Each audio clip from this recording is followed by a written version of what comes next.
अब यहाँ 3 दिन बाद जिन्वू को हॉस्पिटल में होश आ जाता है और तब वो नोटिस करता है कि उसका हाथ और पैर दोनों दोबारा से उग चुके होते हैं और उसके सारे जख्म भी गायब हो चुके होते हैं। तब वो कहता है, क्या मैं सपना देख रहा था? और तभी हंटर एसोसिएशन से 2 लोग उससे मिलने आते हैं और वो अपने आप को वू और कैंग के नाम से इंट्रोड्यूस करते हैं। तब जिन्वू कहता है, आखिरकार आप मुझसे क्या चाहते हैं? तब वो कैंग को सबसे पहले डॉक्टर को बुलाने के लिए कहता है और वो जिन्वू को बताते हैं कि वो 3 दिनों से यहीं सोया पड़ा है। तब जिन्वू कहता है, क्या मैं सच में इतने दिनों से यहाँ पर हूँ? तो फिर जूही और मिस्टर सॉन्ग का क्या हाल है? क्या वो ठीक है? तब वो कहता है, वो दोनों ठीक है। मिस्टर सॉन्ग ने अपना एक हाथ खो दिया है, जिस वजह से शायद वो अब रिटायरमेंट ले लेंगे और जूही को साइकोलॉजिकल शॉक लगा है और वो उसी चीज का ट्रीटमेंट करवा रही है, तो शायद ही वो अब हंटर की जॉब कर पाए। उस डंजन में से सिर्फ 6 ही लोग हैं जो कि जिंदा वापस आए हैं। चाहे हंटर्स की जॉब हमेशा से खतरनाक रही है, पर इस तरह के हादसे बहुत कम होते हैं। और पता नहीं कैसे जब हमें सर्वाइवर्स की रिपोर्ट मिली तब हमने एक टीम को व्हाइट टाइगर गिल्ड के साथ अंदर भेजा और उन्हें वहाँ सिर्फ तुम ही मिले। और वहाँ पर ना ही हमें कोई स्टैचू दिखे और ना ही कोई टेम्पल। मुझे पता है कि तुम्हें इस पर विश्वास नहीं होगा, पर यही सच्चाई है। और मैं तुम्हें ये बता दूं कि अगर हमें सर्वाइवर्स की स्टेटमेंट सही ना लगती या फिर हमें कोई बॉडी ना मिलती तो इन सभी का जिम्मेदार सिर्फ तुम्हें ही ठहराया जाता, पर अब ऐसा नहीं है। तो मैं तुमसे एक सवाल पूछना चाहता हूँ, तो क्या तुम मुझे ये बता सकते हो कि क्या तुमने रीअवेकनिंग को एक्सपीरियंस किया है या नहीं? जिसे सुनकर जिन्वू हैरान हो जाता है और हमें बताता है, एक हंटर की एबिलिटी अवेकनिंग के टाइम ही सेट हो जाती है और वो अपनी पूरी जिंदगी में उसे चेंज नहीं कर पाता। और फिर भी कुछ ऐसे रेयर हंटर्स होते हैं जो कि सेकंड टाइम अवेकनिंग को फील करते हैं और उसके बाद वो ए रैंक या फिर एस रैंक हंटर्स बन जाते हैं। और तब यहाँ कैंग जिन्वू के सामने मैजिक पावर डिटेक्टर रख देता है और जिन्वू बहुत एक्साइटमेंट में अपनी मैजिकल पावर चेक करने के लिए अपना हाथ आगे बढ़ाता है। अगर बाकी सर्वाइवर्स की बात मानी जाए तो वहाँ पर कुछ ऐसे मैजिक बीस्ट थे जिन्होंने छुट्टियों में लोगों को मार दिया, तो फिर तो कोई भी लो रैंक हंटर वहाँ से जिंदा वापस नहीं आ सकता। और इसके बावजूद भी वो सारे मैजिक बीस्ट वहाँ से गायब हो चुके थे, तो इसका मतलब सिर्फ ए रैंक या फिर एस रैंक हंटर ही है जो ये काम कर सकता है। और यही वो कारण है जिस वजह से हमें लग रहा है कि इसने अब सेकंड अवेकनिंग को पा लिया है। और तभी जिन्वू की पावर का स्कोर 10 आता है जो कि सिर्फ एक ई रैंक का हो सकता है। तब यहाँ वापस जाते हुए कैंग कहता है, एक ई रैंक हंटर का भी स्कोर कम से कम 70 तो होता ही है और इसका तो 10 है, तो इसका मतलब ये तो बस एक आम आदमी है। तब वो सोचता है, वो डंजन भी अब गायब हो चुका है और अब हम उसे इन्वेस्टिगेट भी नहीं कर सकते, पर आखिरकार कैसे ये लड़का वहाँ से जिंदा वापस आ गया। तब यहाँ जिन्वू सोचता है, इन्होंने तो ऐसे ही मुझे एक्साइटेड कर दिया था। पर मुझे एक चीज समझ नहीं आ रही, क्या इन लोगों को स्क्रीन से कोई प्रॉब्लम नहीं हुई या फिर वो लोग इसे देख ही नहीं पा रहे थे? और तब हम देखते हैं उस स्क्रीन पर अनरीड मैसेजेस की नोटिफिकेशन आ रही होती है और जिन्वू उसे टच भी नहीं कर पा रहा होता।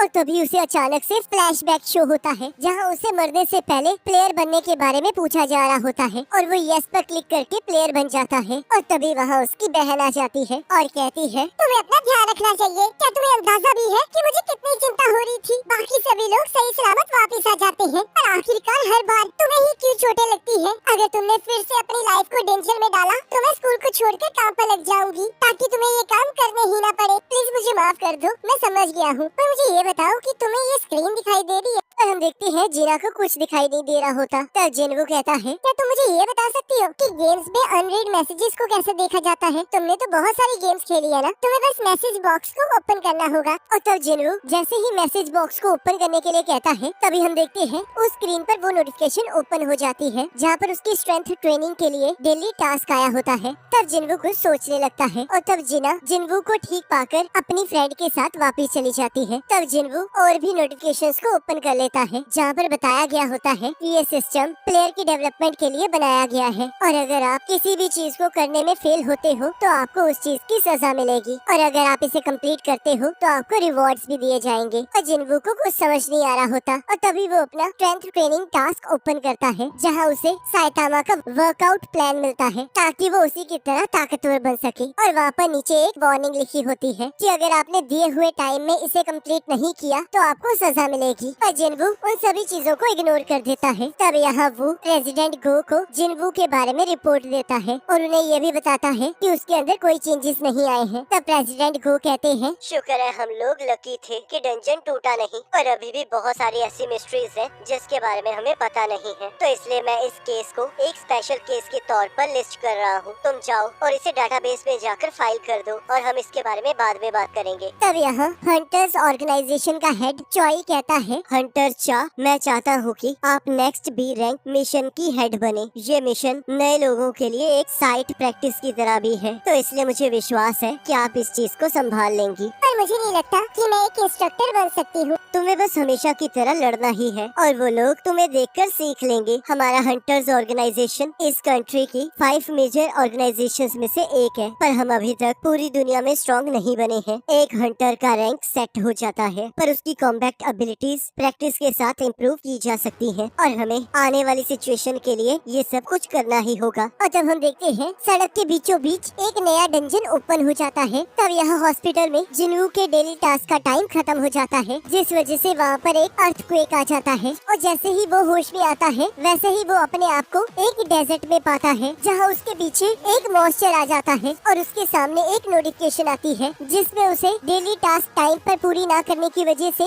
सजा के तौर पर 4 घंटों तक उन मॉन्स्टर से जिंदा बचना होता है। और यहाँ हॉस्पिटल में नर्सेस उसे कमरे में ना पाकर इधर उधर ढूंढने लगती हैं और यहाँ हम देखते हैं जिनवू पिछले 2 घंटों से उन मॉन्स्टर से बचने की कोशिश कर रहा होता है। तब यहाँ पूरा हॉस्पिटल उसे अभी भी ढूंढ रहा होता है और हम देखते हैं जिनवू भागते भागते बुरी तरह थक चुका होता है और वो मॉन्स्टर उस पर हमला कर देता है और तभी उसका पेनल्टी टास्क पूरा हो जाता है और वो वापस हॉस्पिटल पहुंच जाता है और हम देखते हैं उसे पेनल्टी टास्क पूरा करने पर एक रिवॉर्ड मिलता है, पर वो उससे पहले ही बेहोश हो जाता है। और तब यहाँ कुछ दिनों बाद जिनवू अपनी बहन को अपने ठीक होने की खबर देता है और उसे बताता है कि वो बहुत जल्द वापस आने वाला है। और तब हम यहाँ देखते हैं जूही को एक डी रैंक डंजन में जाने के लिए फोन आया होता है और हम देखते हैं जूही वहाँ जाने से मना कर देती है और तब वो पर्सन जूही को जिनवू की होश में आ जाने की बात बताता है, जिसे सुनकर वो बहुत खुश हो जाती है और उससे मिलने चली जाती है। तब यहाँ हॉस्पिटल में नर्स कह रही होती है कि देखो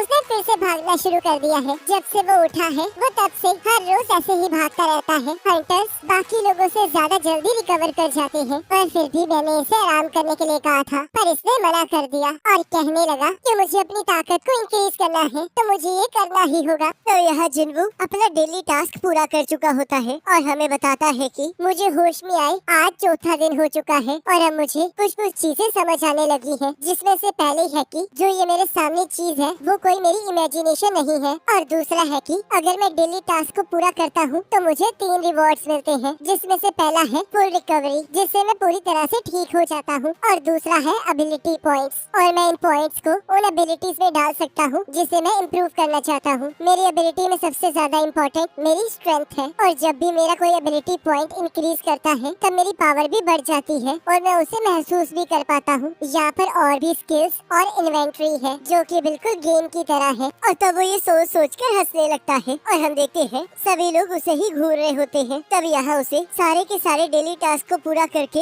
एक बॉक्स मिलता है जिसमें से उसे एक की मिलती है। तभी उसके सामने एक नोटिफिकेशन आ जाती है जहाँ पर उसे एक डंजन के बारे में बताया जाता है। तब जिनवू कहता है आखिरकार ये क्या है, क्या ये भी मेरी स्ट्रेंथ ट्रेनिंग का हिस्सा है? और तब उसे डंजन का नाम सुनते ही वो टेम्पल याद आ जाता है। तब यहाँ हम देखते हैं न्यूज में अलग अलग गेट्स के ऊपर होने के बारे में बताया जा रहा होता है और साथ ही साथ उनके रैंक के बारे में बताया जाता है। तब हम यहाँ देखते हैं जिनवू अपनी माँ से मिलने गया होता है और तभी हमें 4 साल पहले का फ्लैशबैक दिखाया जाता है जहाँ जिनवू की मॉम एकदम से ही बेहोश हो जाती है और वो उन्हें लेकर हॉस्पिटल चला जाता है। तब डॉक्टर उसे बताते हैं कि तुम्हारी माँ इटर्नल स्लम्बर में चली गई है, जिसे हम फाइनल स्लीप भी कहते हैं। ये एक ऐसी कंडीशन है जो कि गेट के अपीयर होने के बाद शुरू हुई है और ये 1000 लोगों में से किसी एक को ही होती है। इसके बारे में अफवाह ये है कि ये तभी होती है जब आप मैजिक में ज्यादा देर तक रह लेते हो, पर फिर भी अभी की मेडिकल टेक्नोलॉजी के हिसाब से हम तुम्हारी माँ को सिर्फ जिंदा रख सकते हैं। और तब हम देखते हैं जिनवू अपनी माँ के इलाज के लिए मेहनत कर रहा होता है। तभी उसे एहसास होता है कि उसके अंदर पावर्स आ चुकी है और वो एक हंटर बन जाता है। और तब वो घर आकर अपनी बहन को इसके बारे में बताता है और कहता है अब इससे मुझे पैसे मिलेंगे जिससे मैं माँ का इलाज करवा पाऊंगा। और हम देखते हैं जिनवू जैसे ही अपने मिशन पर जाता है वो वहाँ पर कुछ भी नहीं कर पाता, जिस वजह से वो लोग उसके साथ कोई भी मैजिकल आइटम को शेयर करने से मना कर देते हैं। तब हम यहाँ देखते हैं जिनवू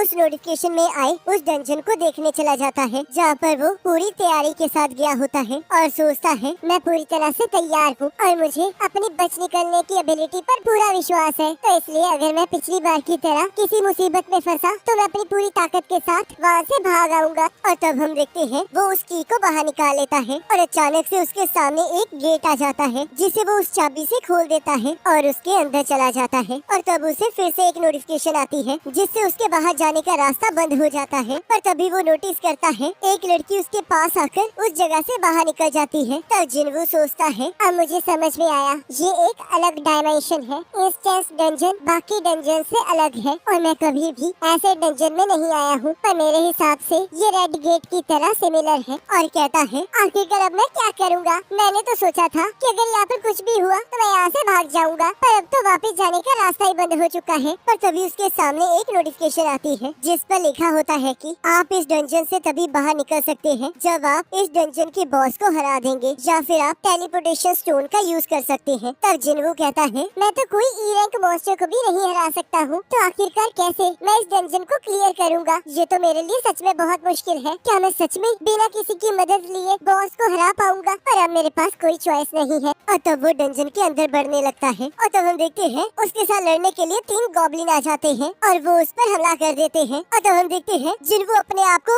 उनसे बचाने की कोशिश कर रहा होता है और वो उन पर हमला नहीं कर पा रहा होता। पर तभी एक गॉब्लिन उसे नीचे फेंक देता है और उस पर हमला कर देता है और तभी जिन्वू पूरे जोश के साथ उसकी तरफ बढ़ने लगता है और उस गॉब्लिन को मार देता है। और तब बाकी 2 गॉब्लिन भी उस पर हमला करना स्टार्ट कर देते हैं और हम देखते हैं जिन्वू उन दोनों को मारने में भी कामयाब हो जाता है और सोचता है क्या सच में मैं ताकतवर बन चुका हूँ। और तभी हम देखते हैं वहाँ पर एक वुल्फ आ जाता है जो कि उस पर हमला करके उसके चाकू को तोड़ देता है। तब जिन्वू सोचता है ये तो एक वुल्फ है और ये उन गॉब्लिन से काफी ज्यादा स्ट्रॉन्ग है, पर आखिरकार मेरी टांगे कांप क्यों रही है और मैं हिल क्यों नहीं पा रहा हूँ? क्या ये इस वजह से है क्योंकि मैं डर रहा हूँ और मेरे दिल से अभी तक उस डंजन का डर गया नहीं है। और तभी वो वुल्फ उस पर हमला कर देता है और उसके चेहरे पर एक खरोच आ जाती है। तब जिन्वू सोचता है मेरे साथ तो कोई हीलर भी नहीं है, तो इसलिए अगर मैं जख्मी हुआ तो यहाँ पर सब कुछ खत्म हो जाएगा। और तब वो वुल्फ उस पर हमला कर देता है। तो गाइस आखिरकार यहाँ पर चल क्या रहा है? क्या ये सच में एक गेम है और ये जितने भी डंजन्स है ये इस गेम का पार्ट है? पता नहीं क्यों ऐसा लग रहा है जैसे कि ये मैट्रिक्स की मूवी चल रही है और हमारे साइतामा भाई का वर्कआउट प्लान लीक हो चुका है। आपका इसके बारे में क्या ख्याल है मुझे कमेंट करके जरूर बताना। बाकी नेक्स्ट एपिसोड का लिंक आपके स्क्रीन पर आ रहा होगा, आज पर क्लिक करके अगले एपिसोड को देख सकते हो।